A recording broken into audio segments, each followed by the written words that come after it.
right, good morning, one and all. It's exciting to be with you again for the Business Resiliency series. And specifically today, we are presenting on export marketing and export resources. Again, as a reminder to everybody, this workshop is done in collaboration with Florida Polytechnic University. And we're excited to have a great group of presenters for you today. Before we introduce our presenters for today, I'd like to just reemphasize the mission of the Central Florida Development Council, which is to grow an economy based on high-skill, high-wage, sustainable businesses. And the way we do it is by promoting Polk County as a global destination, as I call it. Of course, as Florida's best place for business, to advocate for key business issues, to facilitate collaboration with different partners at the local, regional, state, and federal levels, and to advance strategic initiatives.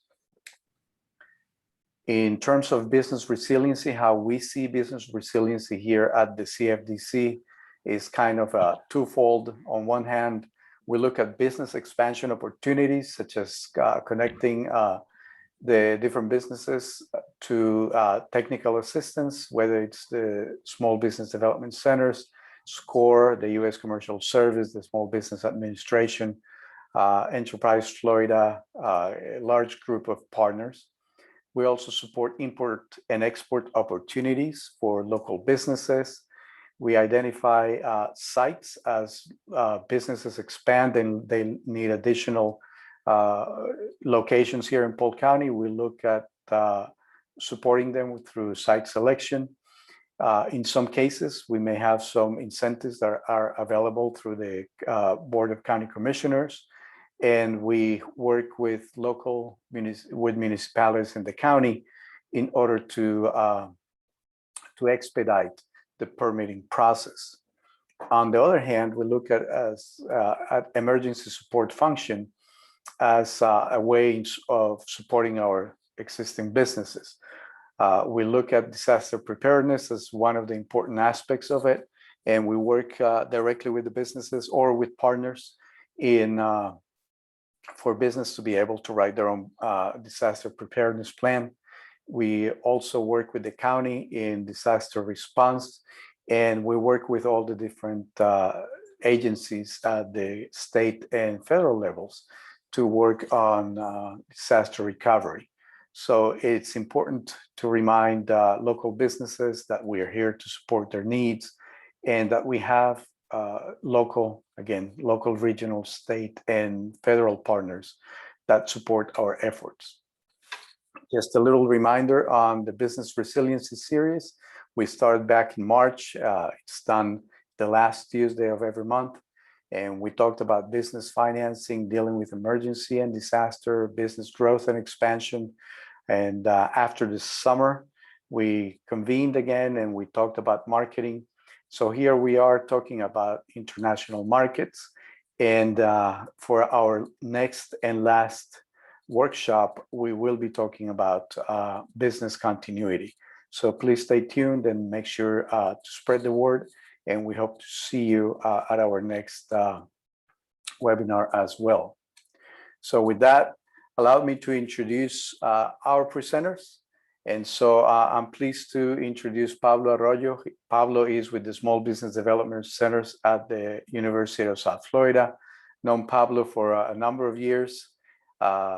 Great consultant, very bright man, and he works very hard in supporting export opportunities for all businesses in the 10-county region that covers SBDC. And Pablo will have an opportunity to tell us a little bit more about the SBDC in a few minutes. Then we also have Daisy Ramos Winfield. She is with Florida Export Finance Corporation, and I believe Daniel Cardona is also with us with FEFC. And so we're excited to hear about financing opportunities for small exporters or new exporters. So thank you, Daisy and Danielle, for being here with us today. From the Small Business Administration, we have Sandro Murtas. And again, Sandro, I've known him for several years, done a couple of business deals here in Polk County. And I'm excited to hear from Sandro about what opportunities there are going to be through SBA for export loans and export lines of credit. Exum Bank, if anyone has not heard what Exum Bank does, I think you're going to be very excited today to hear from Jennifer Krause. It's very exciting. There are awesome opportunities and protections and the ability to reduce risk and liability.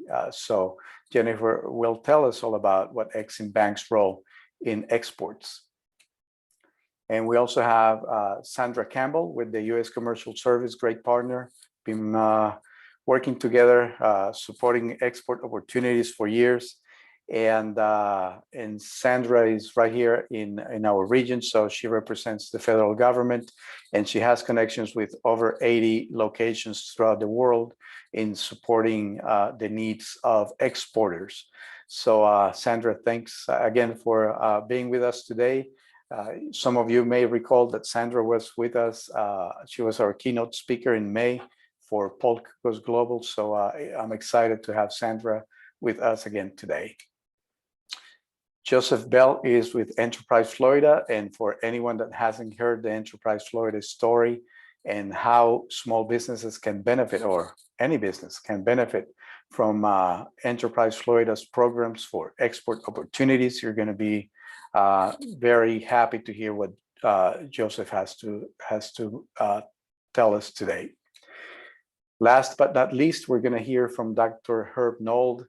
He's a professor of business administration at Polk State College, and you'll be hearing about a partnership that we have with between Polk State College and Instituto Tecnológico de Mérida. But without further ado, I'm excited to get started with the first question. And of course, the question goes for Pablo. Pablo, if you don't mind, please share with us what types of export consulting does the Small Business Development Center offer, and also tell us a little bit about the export marketing plan. Absolutely. Thank you, Javier. Thank you for that introduction. Glad to be here this morning with this team of partners in international trade. And congratulations to the participants for your commitment on growing, expanding your businesses, and participating in this whole series of workshops. So when I was going to put together these slides, I wanted to focus on what's going on right now, what's the potential of international trade. So let me let's start out with talking about the type of consulting that we can offer in terms of international trade, and then I'll put that into perspective. So so for those of you that don't know about the SBDC, we're the Small Business Development Center, and we help existing businesses and also new businesses to grow and expand with consulting in any area. So as you can see here in this slide, we cover all topics, including international trade. So as our main component, we offer the confidential consulting at no cost to any business. We work with you individually in an individual plan for the growth of your business and in developing your business project, because every business is unique. The needs of a particular business are unique. So and we also have training. So we also have webinars that are at no cost. Now they're all virtual. So I encourage everyone to check our webpage, sbdctampabay.com, for a training calendar, different topics, and you can actually take webinars from any of the SBDC regions. So we are here in in the Tampa Bay region of the SBDC. We cover about 10 counties, but we are a network. We are a network of consultants throughout the state of Florida. So a little bit more specific about international trade. How can we help you? Even if you're a new exporter or if you're already exporting, we can help you with the basics from product market fitness, assessing the potential of your product or service, talking about shipping methods, forms of payment, license requirement, and then we can also I'll talk a little bit more about a more in-depth export marketing plan that we can work on. So putting trade into perspective, as we see here on the slide, why worry about international trade? Now we have strong domestic demand at the local level, and we might think, why should this be a priority? And what I always tell businesses is, those companies, those businesses that emphasize and also put international trade in their growth plan, they can fare better, when dealing with a recession, when dealing with a challenge, like COVID, like we're dealing right now. So we can see here, the research that has been done shows that there's increased profits, reduced dependence on the U.S. market. You can deal better, be more competitive, and deal better with fluctuations. And then there's the fact, that 95% of the consumers are outside of the U.S. and more than 2/3 of the purchasing power. And also, there's a great preference for U.S. products overseas because of the image of high quality. We have, there's a good affinity for U.S. products. Now with the internet and third-party logistics options, there are even more possibilities now for the small business that is just getting started to be able to export overseas. So very good. So let's move on to the next slide. Thank you. So here, I want to talk about the export marketing plan. So an export marketing plan, it's an in-depth analysis. Looking at, where are the prospective markets for your product or service overseas. We looked at where are the best opportunities? What are the target markets that you should focus your efforts on? We're doing an approach here of being proactive instead of reactive, because we might get leads from potential customers overseas, but we don't know if those leads are actually the best leads to invest our time on. By doing this export marketing plan, we're identifying, which are the markets that I should go after instead of, just waiting on leads to arrive, and this will include also in partners from the, different programs that we have. They will talk about opportunities in terms of trade missions, trade shows, and other programs. So in this export marketing plan, we also include those opportunities, and then there's a phase for implementing and following up on the initial plan that is developed. So you can, this is a partnership that we do with EnterpriseFlorida. It's Florida SBDC at USF. We conduct this research, and then we work in collaboration with all the partners that are present here. So yeah, this is an excellent program that we have, and then I'll be happy to answer any questions at the end.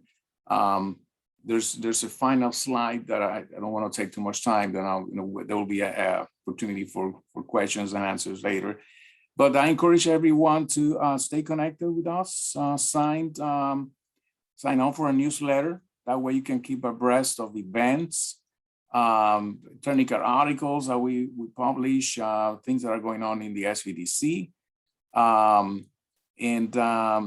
Also, hear about success stories from our clients, and so we encourage you to stay connected with us and everything about the Small Business Development Center. And yeah, feel free to contact me and send me an email. I just wanted to point out I had a typo in the email, so it should be Pablo A. Casana. So there's an A, Pablo A. Casana at usf.edu. So thanks everyone, and I'll turn it over to Javier. Thank you, Pablo. That's great. So, the export marketing plan has been done in Florida for several years now. It has provided a roadmap for our exporters, and I'm happy to see that it's been a very successful program. So again, thank you, Pablo, and thank you to the SBDC and Enterprise Florida and the U.S. Commercial Service for partnering on that, because it really has helped mostly small businesses that don't have the resources to go out and pay for an export marketing plan that could easily cost $10,000, $15,000, $20,000.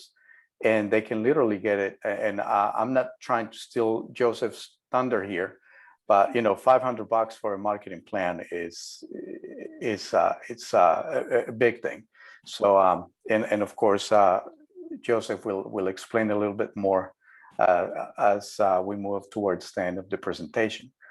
For those that have any questions, please use the Q&A and make sure to type in your questions. We'll make sure to answer them at the end of the session.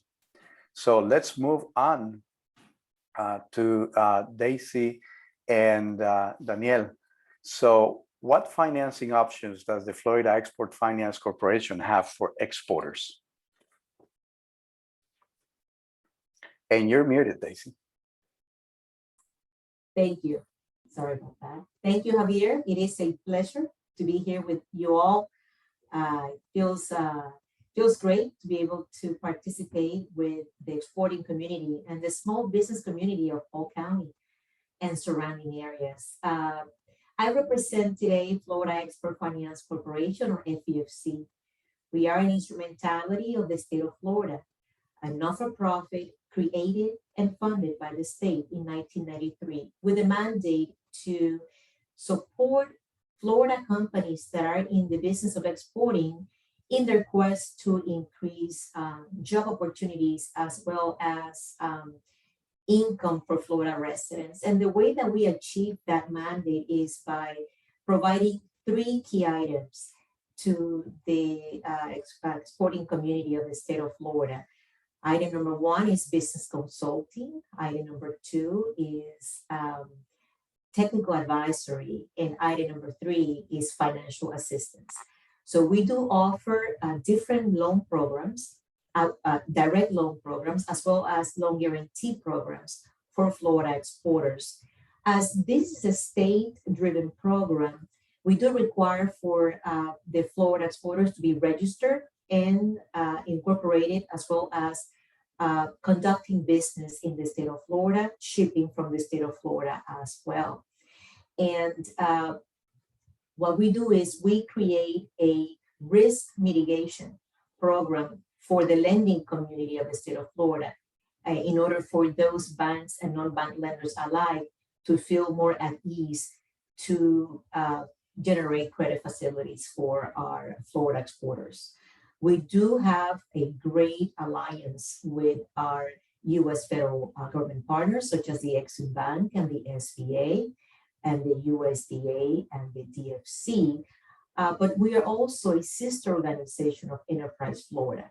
So if you're planning to work with the SBDC, Pablo, and maybe attend a trade mission, inbound or outbound with Joe, and you are in need of becoming pre-qualified in order to have a better opportunity to work with those potential foreign buyers, you come to us in order to prepare you to have a better position with those foreign buyers in order to negotiate potential contracts or potential foreign orders. The financial assistance is available for every company that meet the definition of SME, meaning less than 250 employees, as well as less than $6 million in net worth. And we do require for every owner 20% equity or more to personally guarantee the credit application. The guarantee as well as the direct loan are good for a year. And we do work with the support of the Exum Bank as well as the credit insurance private sector for to generate a risk mitigation tool in order to mitigate the potential non-default or non-payment from the foreign buyer. We do not take into consideration if the business is new or not. We do work with startups. We do work with existing companies that are new to exports, but we also work with companies that may be exporting already, and they're just in need of an additional support in order to meet a specific purchase order or foreign contract request. We do not compete with the private sector, rather enhance the opportunity to work with the private sector. We do work with SBA and Exum Bank, and if those partners may not be able to work on a specific transaction, that's when FEOC comes in and become the lender of last resort. The loan guarantees are typically up to the credit limit of $500,000 per exporter per year, and the direct loans come with a credit limit of $150,000 per exporter per year. We do participate on transactions that are considered one-time sale as well as revolving open credit. And we do work with different lenders. We may be able to participate with a lender provided by the exporter, or if the exporter doesn't have a lender that they work with, then we do provide a list of banks and non-bank lenders to work with the exporter. Next slide, please. Regarding pre-export takeouts, what does that mean? Well, typically what FEOC does is we provide the pre-shipment cycle guarantee. We do require the Florida exporter to have either a confirmed irrevocable letter of credit on the post-shipment cycle or a credit insurance policy. It could be from Exum Bank if it's with a product that meets the 51% US content requirement, or it could be the private sector if the product is not manufactured in the US, nor even in Florida. We do work with foreign products as well, as long as the product touches Florida soil. Next slide, please. There is an application process, and typically we assist the exporter with the application process or the lender. And when it comes to the lending community, there will be loan documentation required as any other credit facility generated by the lender. Next slide, please. There are some guidelines and requirements on both sides, on the lender's side as well as on the exporter's side. And the next slide will explain a little bit more about that example.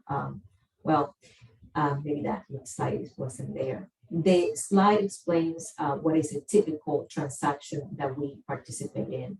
Let's say, for example, you have a PO in the amount of $100,000 and you don't have the working capital to fulfill the PO. We participate with a lender. We cover 90% of the value of that PO, even a 10% risk exposure on the lender's side.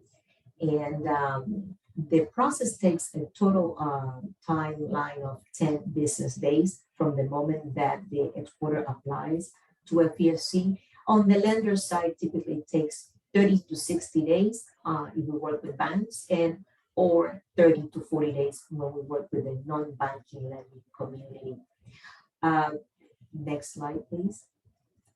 There's more information to be shared with you all, and that is our contact information.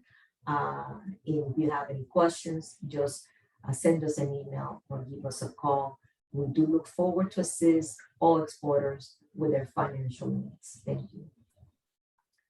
Thank you, Daisy. That was great. And unfortunately, we don't have a lot of time today, but I would encourage all our listeners or the attendees to make sure to visit the website for each one of the presenters today. I will be sharing the full presentation and the video later on today or tomorrow. But you know, it is an exciting program. It's been in existence for a long time, but it is one of the best kept secrets in Florida. I like the fact that whenever there is no opportunity for a new exporter to get an Exum or an SBA loan, they can turn to FEFC and get the benefit of that opportunity. And it doesn't take us, you know, when you go through a regular bank loan, it does take 4 to 6 weeks. So we're not looking at an extended period of time here.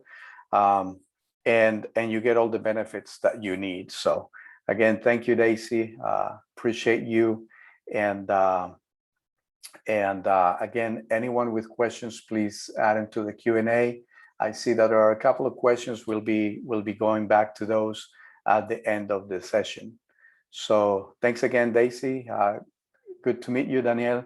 And so now we can move on to SBA and Sandra Murtas. And the question is, what financing options does the SBA have for exporters? Good morning, everybody. And thank you, Javier. Before we get into the programs, I want to remind you that SBA is a federal agency that has the mandate to help grow our economy through the development of small businesses. And SBA does that in 3 ways. The first one is counseling, and we do it through the agency, but also through our partners, such as the SBDC, Women Business Centers, and all the organizations that receive funding from SBA to assist different segments of the small business universe. We also work with small businesses to help them access federal contracting. Remember, the US government is the biggest buyer in the world. So we want to make sure that small businesses have access to those contracts, either directly or as a subcontractor through a larger corporation. The third C of this process is the access to capital, which we will be touching on today a little bit. Remember, SBA does not provide direct financing unless there is a disaster, such as we have seen in COVID or the last Hurricane Ida. So in that case, you can apply directly to SBA to get funding. And I want to remind you, if you need financing because of the disaster, you can still access funding for the COVID until the end of the year, so that you take advantage of the direct funding that SBA provides you to help you weather out these difficult times. Just as a reminder, who is a small business? Well, we divide, we use the North American Industrial Code, where companies are classified by industry. If you're a manufacturer, usually if you have 500 employees or less, you're a small business. If you're a distributor, 100 employees or less. Your service company, depending on the industry, can go from 7 up to $35.5 million in annual sales.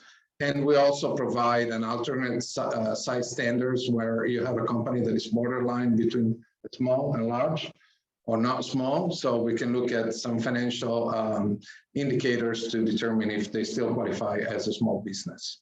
Next one, please. So we also want to remind you that SBA provides financing for exporters through our partners, the lenders. And we also extend our higher guarantees to small business exporters that are considered indirect exporters. What does it mean? It means that the company is not shipping internationally, is not involved in foreign exchange, but their buyers are. So if you have a small business who is in the supply chain of a larger company, and that company is re-exporting those products, or those components are included in a product that is being re-exported, or a service helps the company export, in that case, we consider the small business and indirect exporters. And we allow the lender to use a higher guarantee to provide financing to the small business. Next one, please. So SBA offers 3 programs that are designed to assist small businesses to access financing. As you remember, I said at the beginning of the presentation, SBA does not provide direct commercial loans. That is done through the bank. So the first ingredient is always to have a lender that is willing to work with a small business. And it is the decision of the lender to determine, first of all, if they want to do the loan. And if they do, they like the company, but they still see some weaknesses. So the SBA guarantee enhances the credit. So that will help the bank feel more comfortable making the loan. And we have 3 programs that are designed for companies that are small business exporters or indirect exporters. We have the International Trade Loan, we have the Export Express, and the Export Capital Program, Export Working Capital Program. So next one, please. So the International Trade Loan is basically a term loan that goes up to $5 million. And if the small business is an exporter, is an indirect exporter, or even getting ready to export, they're working with the SBDC, they're working with the Commerce Department, they're working with EnterpriseFlorida, they're going to trade shows, they're going to trade missions, they're negotiating with a potential distributor. All of those elements qualify the small business for the higher guarantee. Instead of the regular 75% guarantee, we will give the bank a 90% guarantee.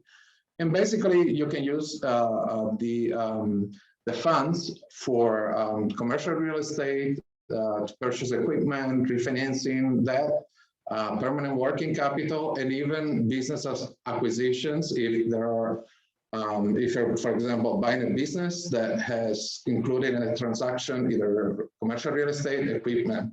So that qualifies the small business for the higher guarantee. Next one, please. The Export Express, again, we use those 3 parameters. Company is an exporter, getting ready to export, or is an indirect exporter. And then when they go to the bank and apply for a line of credit, the bank, if the small business meets those requirements, can provide them with a line and a monitored line of credit that is guaranteed by the Export Express program by SBA. The small business can have access up to $500,000, and we will guarantee the bank 90% up to $350,000 and 75% between that amount and $500,000. The bank has also the option to issue the loan as a term loan. So that means when it's a term loan, they can go, if you're purchasing equipment, the bank can give a loan up to 10 years. And commercial real estate, they can go up to 25 years. So it's very beneficial for the cash flow of the company. Your payment is smaller. And you can always repay whenever you're ready to repay. It's very important. The line must be used. 70% of the funds can be used for export development activities. For example, you're making small sales, small transactions, you can finance them through the line. You're going to a trade show, you can use those funds to finance that expense. You're going to a trade mission, you're sending a sample to your clients, all of those, or you're refurbishing your website, any expense that will allow you to be more competitive internationally, you can use the line for that purpose. And also, if you're receiving an advance payment from your buyer and you need to issue a standby letter of credit to guarantee that if you don't perform, the buyer will get the money back. So if you go to the bank, instead of having 100% cash collateral, meaning you're issuing a letter of credit for $100,000, the bank will ask you to put a cash collateral for $100,000. But if you're using the line, then the cash collateral is only 25% or $25,000. So that is a big boost for cash flow for the small business. And this is a great program for companies that are moving the first steps. They're developing new markets. It's very flexible, and it will help you, again, fund those expenses that will allow you to increase your export sales. And finally, on the next one, we have the Export Working Capital Program. This is a line that is for a company, a small business that has been growing their export sales. They now need additional working capital. The bank will not finance the account receivables from foreign buyers. So the bank can use this guarantee to issue a line of credit of up to $5 million with a 90% guarantee for the bank. The bank can be used to finance specific transactions. Maybe you do one, sporadically you do one transaction a year, or you do multiple. You can get advances of up to 90% against the value of the purchase order or contract. Or the bank can also issue as an asset-based line of credit, where you have a borrowing-based certificate in which you will put export inventory and foreign account receivable, and you can get up to 90% against the insured receivables and up to 75% against export inventory. And this is also, this line can also be used to issue standby letters of credit, again, with only a 25% cash collateral requirement. So it's very helpful to assist those companies to expand their sales in international markets. And just this morning, I had a company, a boat manufacturer, that works with the governments of different countries in Latin America, and they build specific boats for operations that they're selling to government all across Latin America.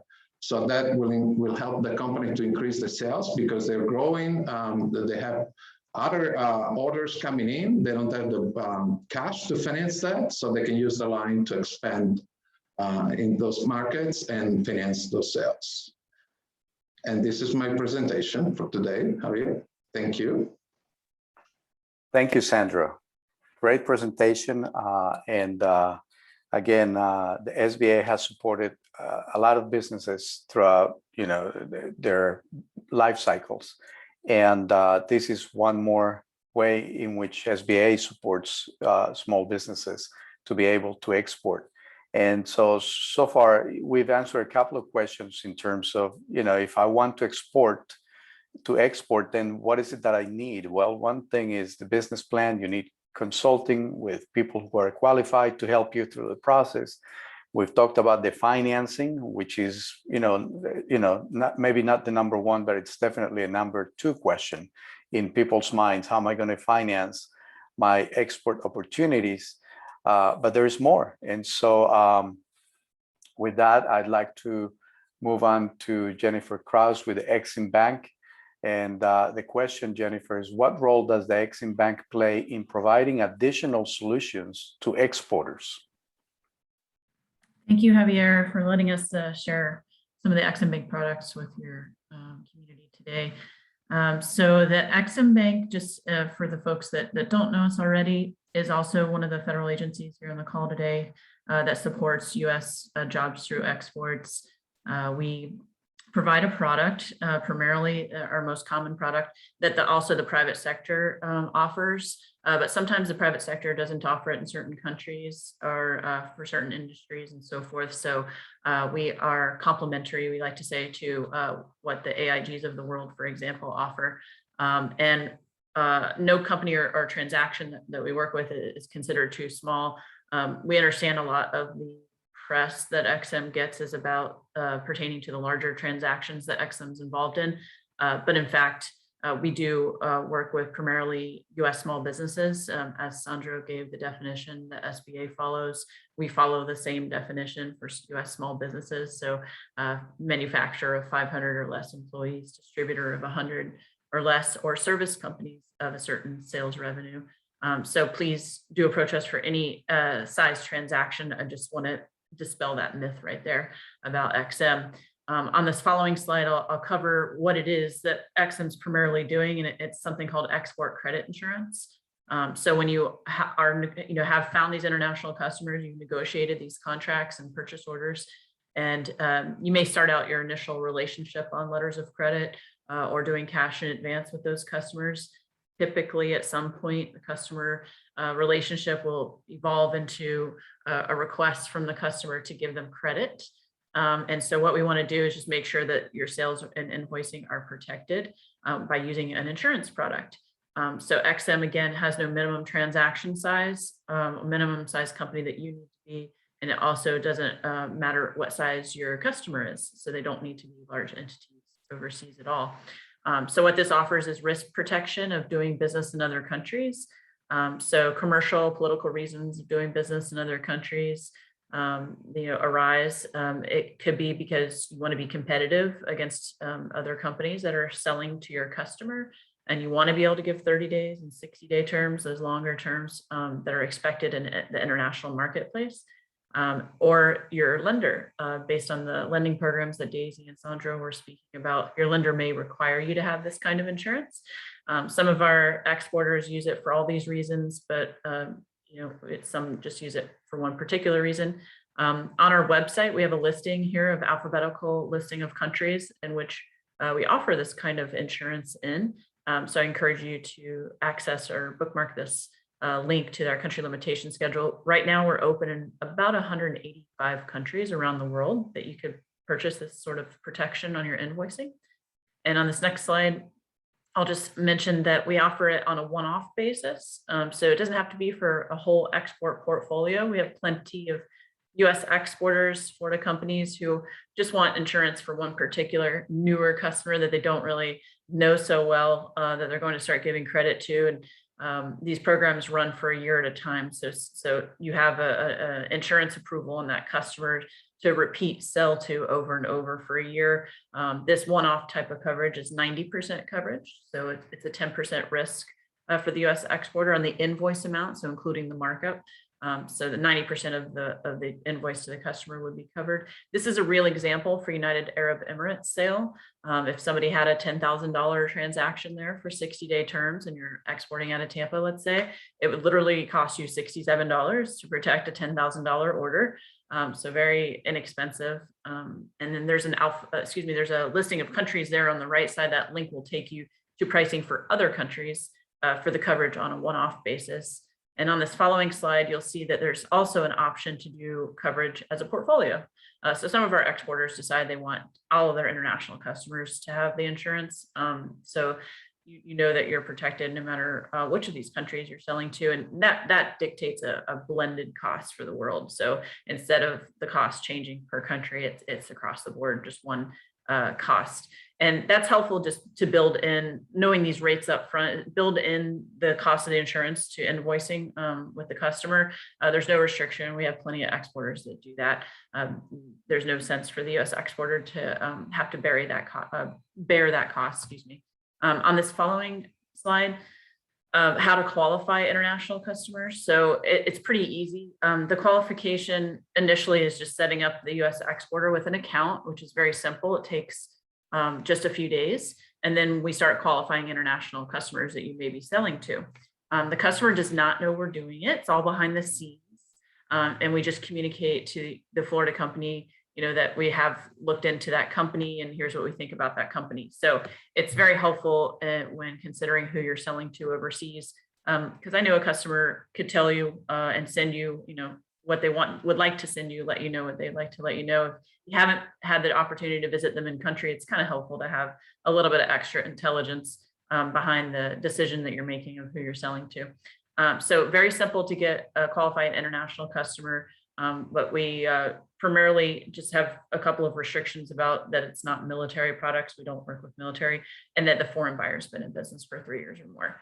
And it's pretty easy past that point. We have a network of regional offices and insurance brokers that walk our Florida companies through this process.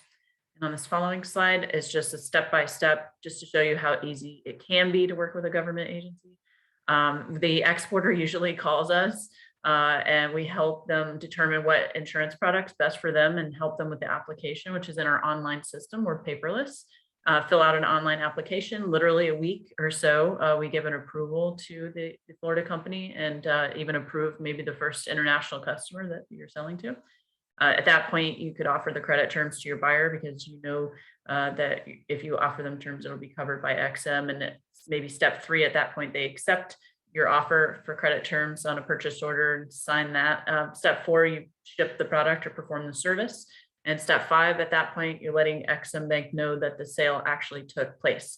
Up to this point, Exum has not charged the Florida company any fees. There's no underwriting cost associated with it. Only once you do perform the service or ship the product, you pay an insurance fee to protect that shipment. And then step 6, either the foreign customer pays, or if they don't, you log back into the system and notify Exum that there was a non-payment, and Exum takes out the exporter. So the exporter gets paid, and then we pursue the debt overseas. So you as a Florida company don't have to worry about doing that, bearing the cost of that, or traveling overseas or anything like that. We have some persuasive collectors in-house, I guess. So this is the process for obtaining export credit insurance. Again, like I said, we have regional offices. There's one in Miami, one in Atlanta, as for the 2 closest offices, who would be more than happy to see that you qualify for Exum products such as this. We do work with, I'll mention, products that are at least 50% US made. So if you are importing raw material from another country, integrating it into a product here, and then exporting it, we just ask that you spent more money in the US than you did on foreign product that went into the cost to make the product, the cost of goods. US labor costs can be included in that. If you're a service company, we look to see that the employees of your company who are providing the services are domiciled in the US, and that's how we work with service companies. But happy to answer any questions at the end, and thank you, Javier, for having us. Thank you, Jennifer. So this was great. Now we see that there are additional risk averting opportunities for those companies that decide that they want to export. And then the remaining question is, well, how do I do it? How do I reach out to those markets? Who's going to walk me through, or who's going to hold my hand to talk to these potential buyers in the rest of the world? And is there additional assistance? So the next question is for Sandra.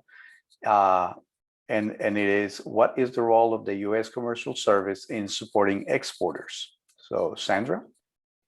Oh, thanks, Javier, and thanks for the Central Florida Development Council for hosting us all today. So as Javier mentioned, we are the local federal office for companies in the area. We cover the Tampa Bay and Southwest Florida area.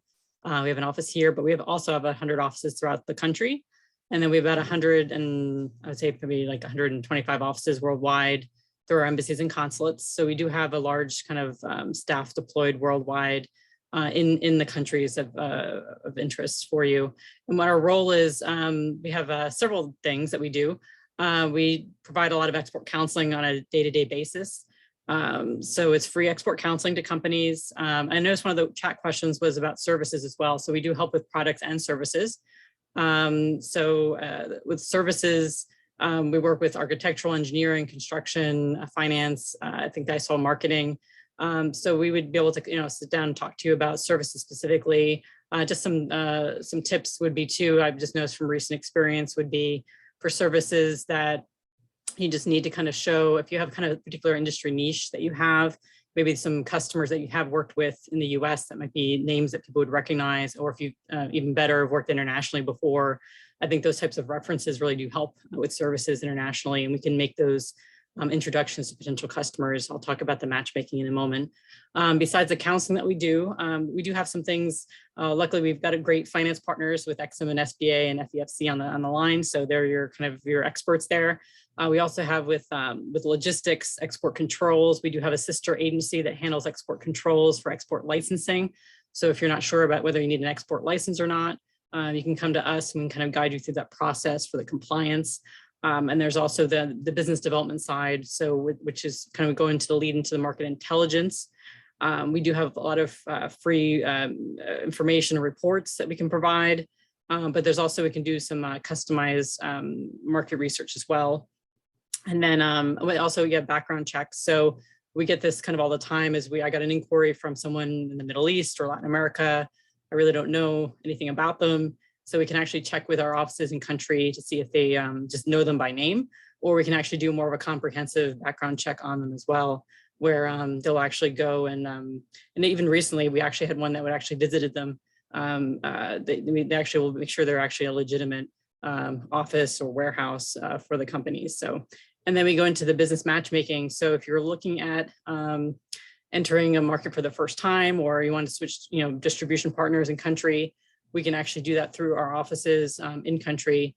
We can do anything from a contact list all the way up actually to matchmaking. We'll go out and based on your profile of an ideal partner, whether it's distribution, joint venture, we do franchising, different things, or just a buying partner, we can actually then work with our offices in that country to set up that kind of search, and they'll come back with the results. We can, we've been doing a lot of virtual introductions.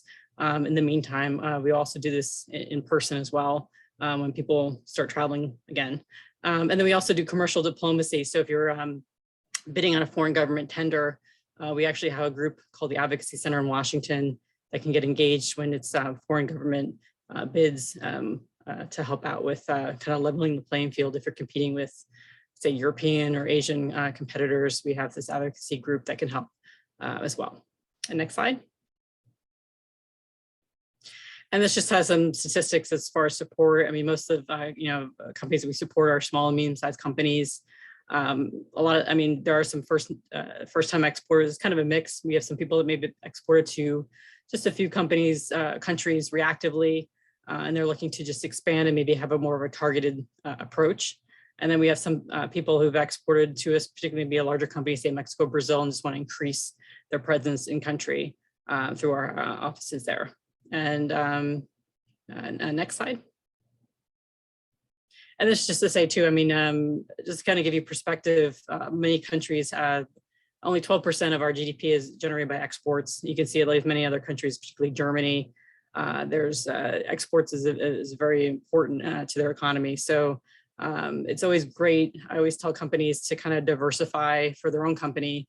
You can have a lot of domestic business, but it's always great to have some international kind of offsets the cycles. Sometimes if there's a downturn in the US, you can always rely on the international and vice versa. So it's always something that kind of diversify your portfolio as far as customers. Next. This is just an example of something coming up. It's actually one of our first live events, I guess almost in 2 years. It's Trade Winds. We do these throughout the world. So this would be our first one in March in Dubai. Next slide. And we actually, it's been pretty popular as far as getting kind of applicants. So it takes place in Dubai, but there's some optional stops before and after where we do the matchmaking. So it's for the region, and it's just something that's to look at in case you're interested. I think we've got a lot of companies very anxious to get back out and meet one-on-one with companies. But this is all contingent on what's going on with travel and everything. So, but just to kind of know that there's these opportunities coming up. And in the meantime, we do have some virtual options to do introductions to companies in the meantime. And next slide. And that's just my contact information. Also, there's Dan in my office.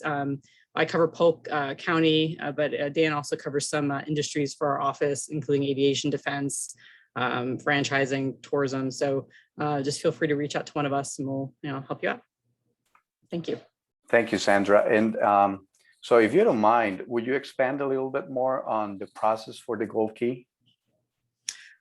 The process for the Gold Key is, so if a company's interested in, well, Gold Key would be in person. So right now there's, I haven't seen too many people traveling yet, but we do have kind of a virtual partner search, we call it, which is basically like a virtual Gold Key.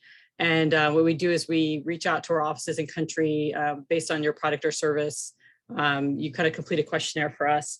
And from there, they actually will do some kind of preliminary assessment, come back and speak with you, and then decide the best service, whether it would be kind of the virtual partner search at that time. And then we can actually then arrange appointments. They'll reach out to their network of contacts, determine which ones are interested in speaking with you. Even the ones that aren't, maybe they'll get feedback from them to determine if it's just something that's going on in the market or competition. So you get that feedback as well. And then from there, we'll actually arrange appointments virtually with them. And then a Gold Key is very similar, but then that would be when you actually would travel to the country and then meet one-on-one, face-to-face. So we do have those options. Those are kind of our most effective services that we have, because it's kind of culturally, internationally, it's that face-to-face kind of getting to know you. You'll see that a lot internationally. It's very, could be different than the US market that way. So, but no, I think those are very popular services, and how we're rated is based on your success. If you're able to find new buyers, find new partnerships overseas. So that's why we always try to steer you to countries and opportunities that might be more beneficial than other ones that might be more challenging. That's why it's great to have that kind of network on the ground, because they'll know what's going on. I had that in the case with Argentina. I had a company that was interested. It's been several, actually it's been the past year. And now he says it's finally kind of loosening up again, where he feels that the contacts are based on market conditions and everything else, that there might be some interest again. So it really just depends. That's why we have our people there to really kind of give you that honest feedback and direction to help companies be successful. Right. Awesome. Thank you. Thanks again, Sandra. Very good presentation. Truly appreciate you. We've heard a lot of good things. We've heard about how our federal government does have agencies that work very well in supporting small businesses.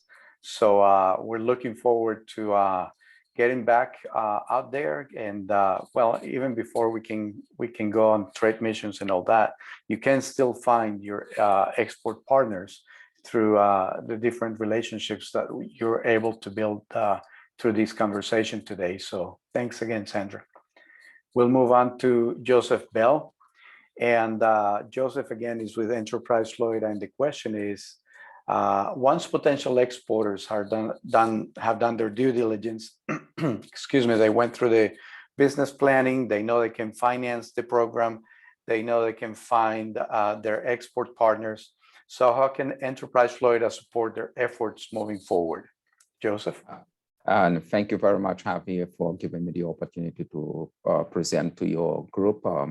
I've done it a couple of times already. I'm looking forward to doing it next year with this great group of presenters today.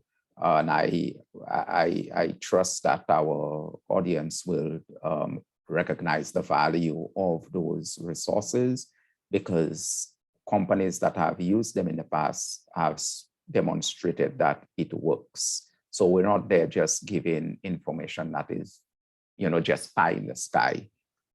We work with small businesses. So how do we fit in this puzzle with the export marketing plan from SBDC, and then to Exum Bank with financing for your export, with Daisy speaking about the programs available as well for even small companies that would not be able to get those kind of funding from the traditional banks that are there.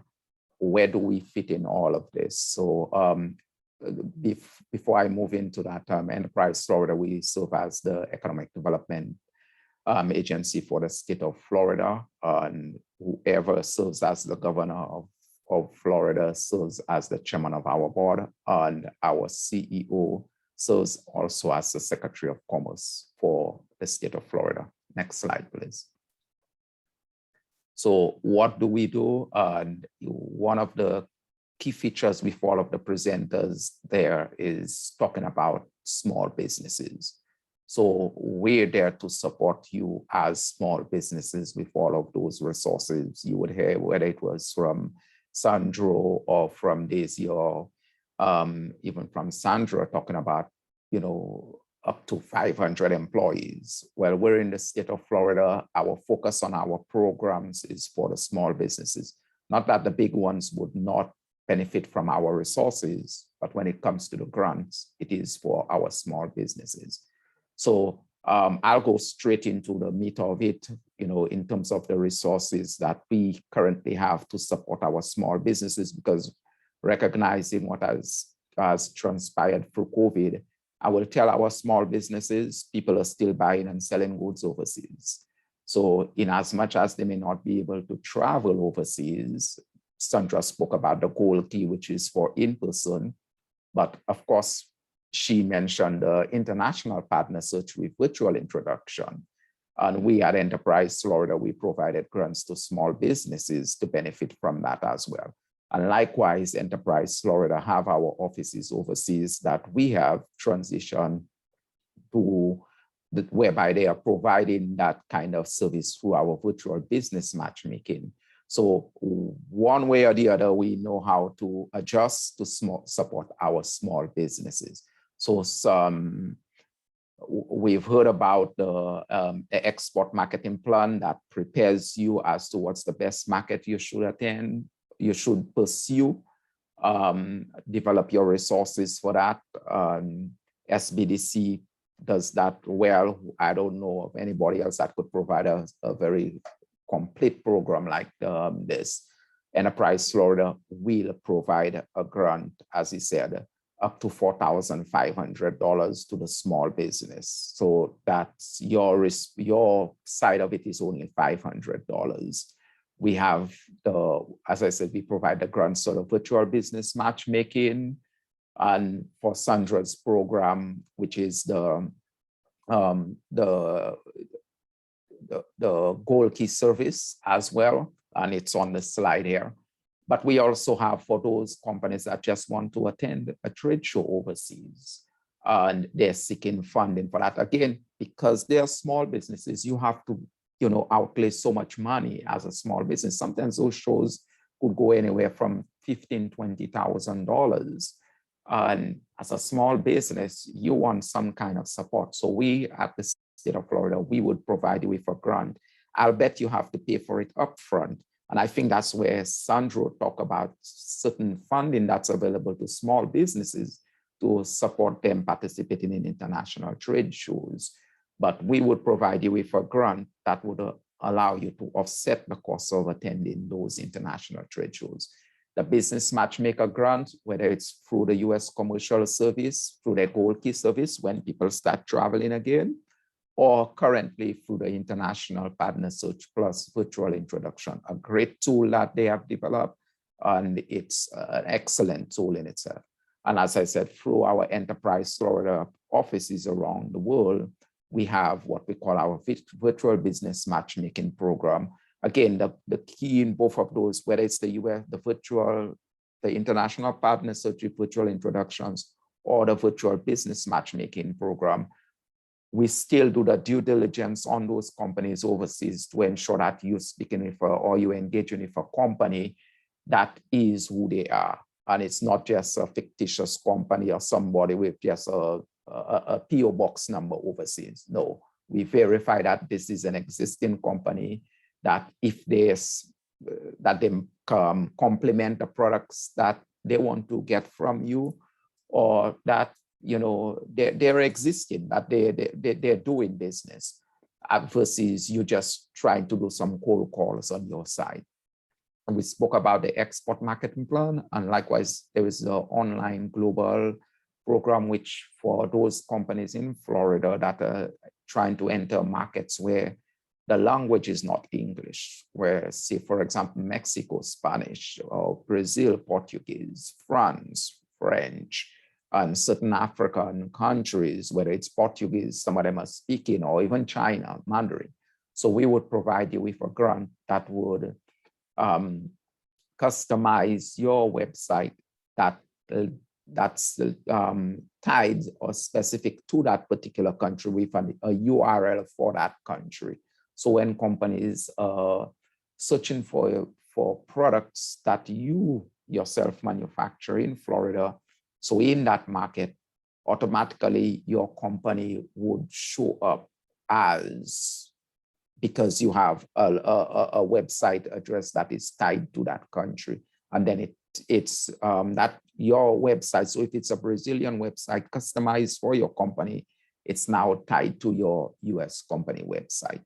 So again, it's all small businesses. There's a criteria you have to meet to benefit from our grants. Next slide, please. So yes, you have to be located in Florida. Why? Because we receive funding from the state government, and we have to ensure that those funding by itself creates an economic impact into the state of Florida in itself. So as you start selling more of your products overseas, naturally it will we would expect that you begin to start hiring more of your workers from Florida, or you start acquiring more resources from other manufacturers in Florida to complement that end product that you're manufacturing. At least 2 years in business, we want to ensure that, one, you are a legitimate business in Florida. Now, for companies that are, say, for example, they're in another state and they're looking to move their operations into the state of Florida, that requirement does not work because it demonstrates that you've been an existing business in another state and you come into Florida in order for you to. What we don't want is for companies that just starting from nowhere. So we want to ensure, hey, you went through SPDC, you understand all the programs that they have, including the export marketing plan. Must be in a commercial operation. Some companies, they're operating just from their home. Everything is, virtual now.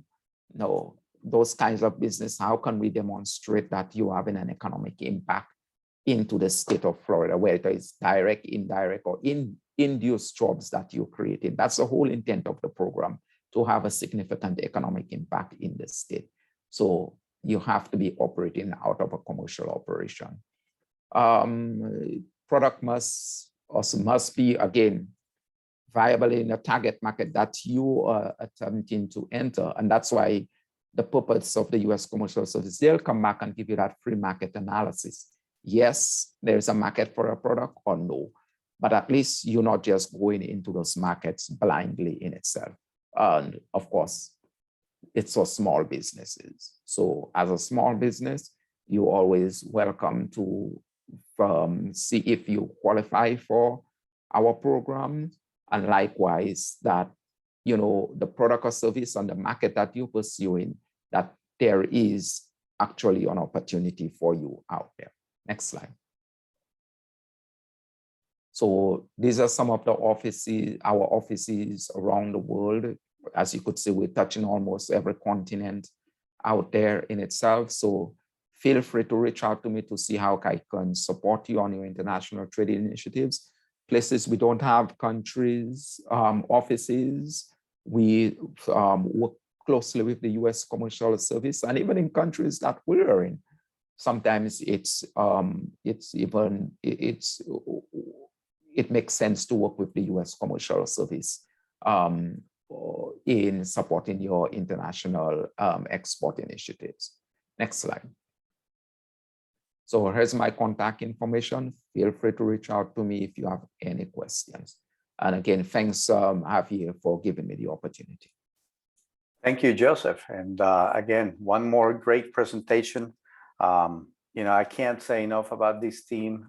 We've worked together for a long, long time. And it's exciting to see that, at some point in time, we're going to be able to move that 12% into hopefully, at least a 20% export from the US. And with this type of support, I think everybody should be able or should be contemplating finding opportunities overseas. And so as we move on to the final question, we're going to ask Dr. Herb Nold to tell us what are the ongoing international trade opportunities in Polk County at this time. And so, Herb. Thank you, Javier. As Javier mentioned, we've been collaborating for some time on different projects. We've had projects in the past involving Panama and Brazil and in other countries. What we are doing now is we have received a grant, and we meaning Polk State College has received a grant from the federal government that in which we're going to be teaming up students from Polk State with students from Instituto Tecnológico de Mérida. Excuse my Spanish, I barely can get through English, but and we have identified companies here in Polk County who would like to do business in Mexico, and they have identified companies in Mexico that would like to do business here in the United States. And we're in the process now of setting up the first of two groups of students who will work with business partners on both sides to expand the business. The grant that we have allows for to cover students' expenses to travel from one country to the other to do their field work. Okay, so this is a very quick list of a few of the schools who received similar grants. As you can see, Arizona State, the University of Tennessee, Kent State, they're all well-known institutions. And so we're all working on similar types of things. Next slide. Okay. This is just a press release that talks about it.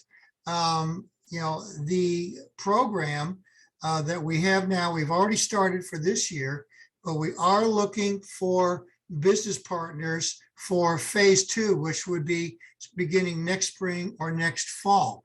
So I would be hopeful that we can identify a couple of companies who would like to extend their operations either through exporting or importing or both. And then what we'll do is we'll provide the students who will do all the heavy lifting, who will be contacting these different organizations, the SBDC and others, making use of their resources to help come up with a business plan. Next slide. And as I mentioned, this is not our first time at this. We've done this in Panama and Brazil, formed partnerships with businesses and business organizations, and then gone off and helped to expand. Next slide. Okay, so the objectives are actually twofold. One is for the students, okay? They're not necessarily in this order, okay? But one is for the students to expand their business skill, okay? And since Merida, ITM, is actually a technical university, most of their students are majoring in some areas of technology. We have several biochemical engineers, several mechanical engineers in this year's group, and all of our students at Polk State are in business. So the idea is to try to link the two together in the process of looking for opportunities. The students will develop cultural awareness and language skills. They're going to get credit for graduation, and they're going to learn how to do research.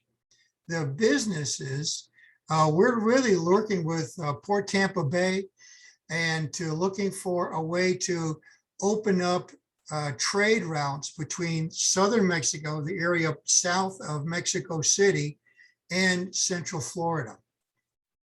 And for any businesses who would like to take advantage of this, it is free to the business. They'll be getting at the end a business plan, and the students will be under my direction as well as several other professors. And so here's the deal right now. Currently, anything going into or out of the southern part of Mexico and the Yucatan Peninsula has to go by truck. And as you can see from the graphic, that is a long distance to go into or out of that area by traversing the whole length of Mexico into the United States.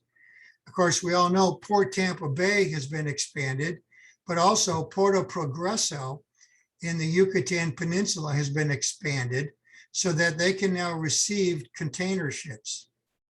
And so our idea is to create a connection between the two ports, and the students will do the legwork, the heavy lifting to figure out how to make it happen. Okay, next slide. This will be there will be two 16-week projects. One we've already begun. Another will be next spring or maybe next fall. It may have to be delayed till next fall because COVID, if nothing else. Okay, and the teams will collaborate, and the students will work with the businesses, work with each other, and form a list of questions. What is needed to put the business plan in place? Then the students will go to the other countries to really do their legwork. When we went to Panama, we met with like attorneys, we met with logistics people at the ports, we met with the Panamanian Minister of Finance and others to help get information. Okay, and the travel expenses for students are covered. Here are the people involved. You have myself. I actually have over 30 years of business experience. I worked at like 25, 30 different countries, mostly in technology areas. And before I found religion and got into education. And then we have Dr. Davison and Dr. Chicas, who was heading up the Spanish part. And then we have people in Merida also. And so Javier is very much involved in this. And Javier, I forgot to tell you, we have a meeting tonight, a joint meeting of all the students at 8 o'clock if you want to jump in. I'll try to make it, absolutely. I'll send you the link. I'm sorry, I forgot to tell you that. Thanks. And then the Mexican consulate is supporting this. And we recently had discussions with the SBDC. And I don't think, Pablo, you and I have met, but I need to follow back up. And because they've offered to provide some help to our students as well. Okay, next slide. So this is a win-win situation, opportunity for both students to learn in advance. Actually, I'll tell you that one of the students involved in the Panama project was offered a job by the business partner to go down there and set up the operation. So if businesses are serious about this, they're also training the people to go off and execute it, okay? And so it's a win-win for the communities, it's a win-win for education, and it's a win for our business partners. So I encourage any of you who think you might be interested of exploring this expansion into Mexico, contact myself, contact Javier, and we'll include you in the planning for next year. And as I said, it's free of charge, although donations are always accepted. And so Herb, the call to action is how many businesses do we want involved? Logically, I think 2 to 3 is a good number on each side. We have 8 students in each group. So if we have like 2 students, we would divide our 2 companies, we would divide them up into 2 groups of 4 that would focus on the issues on that. This year, we do have 2 business partners. And actually, you could say we have a third because one of our students here at Polk State has already started a small business. She designs jewelry and sells it. And she is going to be looking at, can I sell my jewelry in Mexico, or can I source materials that's unique and bring it back and put it in her jewelry? So you could say that we have 3. Okay. And so we have SBDC also working with the student teams. And and as the plan is developed, then we're going to find those opportunities whenever we're able to travel, because we have, of course, issues with traveling. Right. And we're going to be able to bring these businesses over with the students for a trade mission that's going to be educational, cultural, and of course, commercial. Absolutely, absolutely. And I said, we'll be working with the SBDC, and we've given Enterprise Florida information to the students. And so my anticipation is they'll be reaching out. They haven't met their business partners yet for this year. We're having our first joint session tonight. So as this unfolds, they may be reaching out to some of you to get information as we identify the issues that need to be addressed. So, and they'll be under my supervision, Dr. Davison's, and supervision. Very good. And for those companies that may want to import the product from Mexico, they'll also have the opportunity either to travel to Mexico or to host. We're going to be hosting an incoming trade mission within 6 months or 9 months after the first one, correct? That's correct. Yeah. Right now, because of travel restrictions, we're looking at us going down there sometime in the spring. Their trade mission will come here sometime in the spring. And then the next group that we're recruiting for now would probably either begin in the spring or begin in the fall.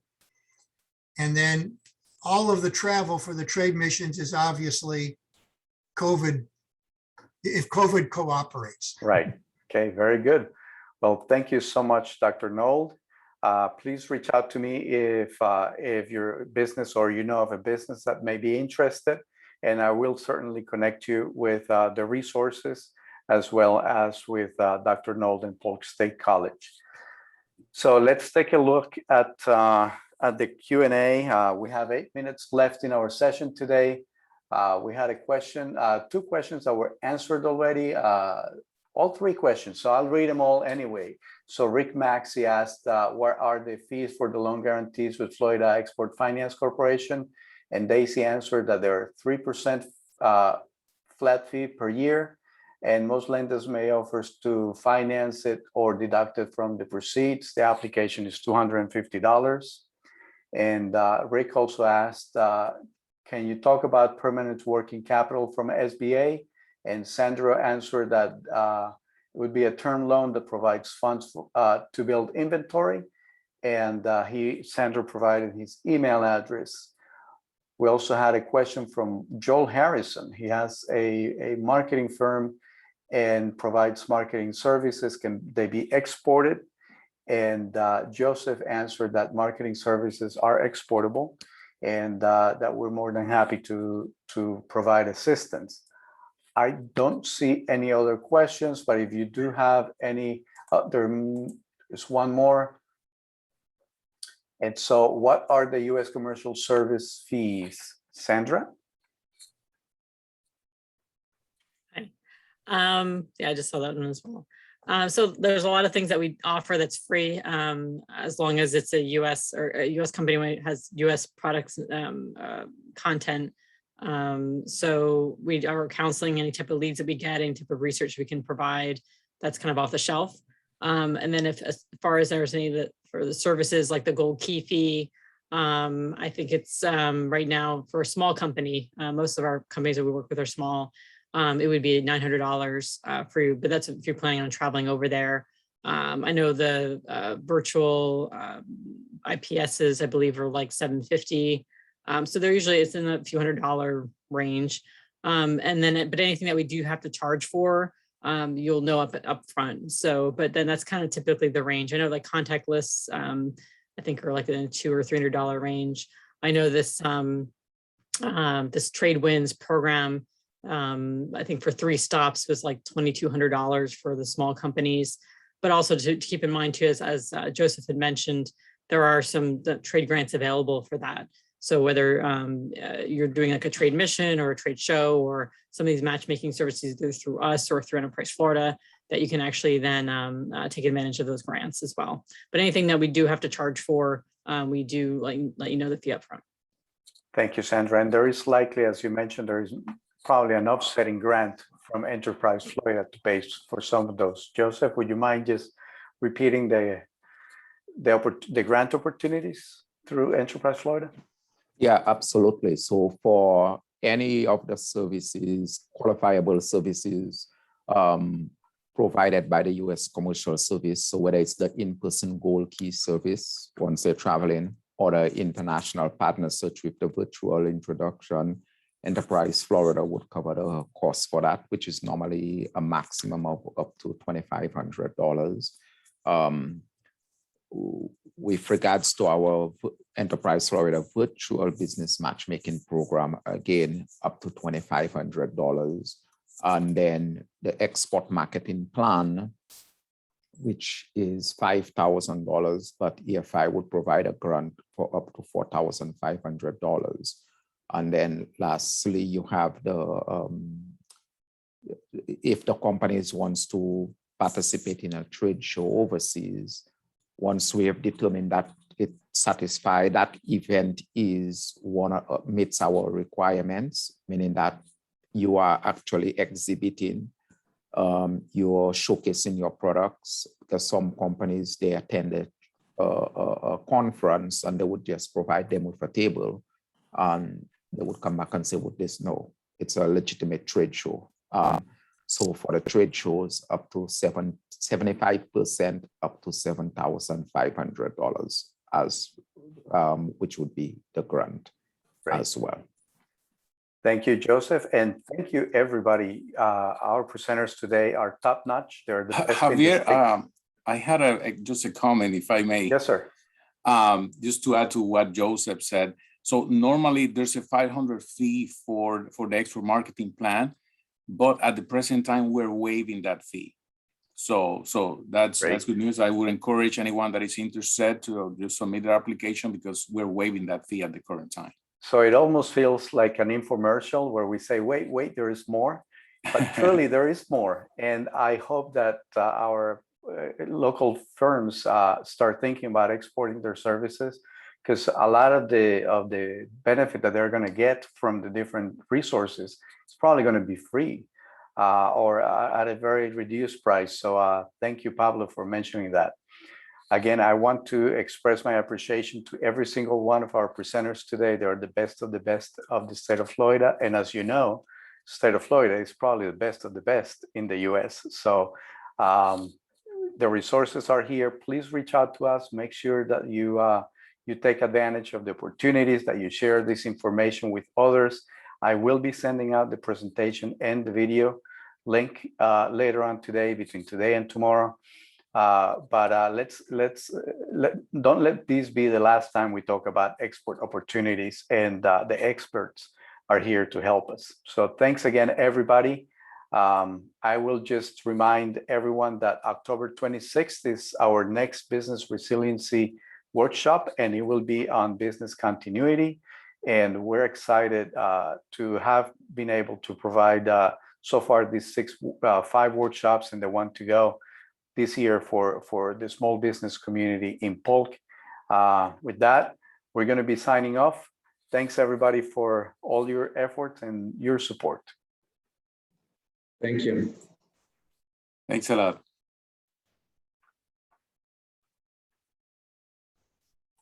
Bye.